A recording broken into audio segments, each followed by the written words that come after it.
My name is Tim West, 76 years old, and I live in Rockford, Illinois. I started running in, I want to say probably 1981, and I ran small quantities of miles probably for about the first year. Then I got into a couple 20-milers. Then I got into marathons, and then ultra marathons.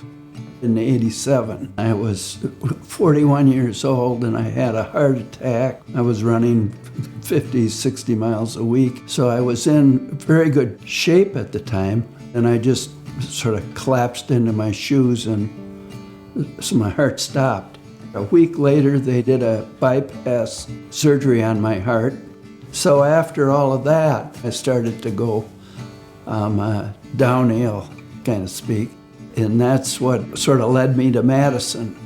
Dr. Reval, he did the angiogram, and he came back in the room and said, the only thing that I could offer you was a stem cell study. I was very comfortable with the procedure and very comfortable with the staff, which makes a big difference. But everything went fine. We had to line up the procedure itself. I had to go in for the transplant, or I thought it was a transplant, but I was blinded and I didn't have the bone marrow transplant actually done.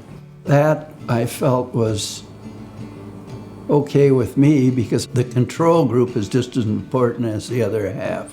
Somebody has to be on that side. By the luck of the draw, I mean, it just happened to be me. I talked to Dr. Reval about the fact that I didn't have it done, and they said, yes, it would be possible, and would you be interested? So when the opportunity was presented to me, I felt that, yes, I should do it. And I had the bone marrow transplant actually done in the beginning of this year. I decided to get into the study because I wanted to help somebody else. My father died at 59. His father died at 59. So there's been a lot of history. My son hasn't had any problems, and all of my nephews haven't had any problems. So fortunately, I mean, skip this generation. That does not mean it's going to skip the next generation. So I felt that it would be something that very possibly would help a lot of people. The whole thing has just been an extremely good experience. It was a very well-run program. So I think it's great that anybody gets in if they get a chance.